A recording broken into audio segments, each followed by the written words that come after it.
garaipena zurea da Araba klasikoa, Nafarroa klasikoa irabazi zenun duela hilabete, eta ekainean bide berdinetik jarritzen duzu, garaipenak pilatzen, taldeak, baina ez dakit zenbat garaipen pilatu dituen, baina berriz ere nagusitasun handiz, eta bikaintasunarekin garaipena lortu duzu. Nola junda gaurkoa? Bai, esan fuerte etorria ez, gogo handikin, karrera hau disputatzeko. Eta egia da, estrategia oso materabili deula, eta bigarren bueltan ies egitea lortu deu, beste 10 bateko grupo bat ola izango ginen, eta gero azkeneko puerton bakarrik jutea lortu dut. Eta bueno, gero biok atzetik harrapatu dit, eta biok etorri gametaino, eta esprinten irabaztea lortu dut.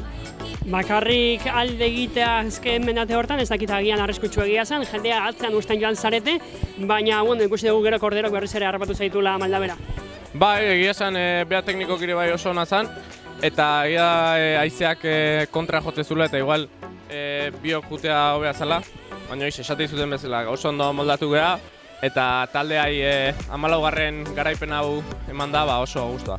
Esprintean ezin zaitu inork menderatu momentuz? Bai, nik uste pelotoien iritsezke okerra pixkat emango ziala bat ematek, baina justo tokatua bakarrik iristea eta gustua. Zorionak. Eskerrik asko.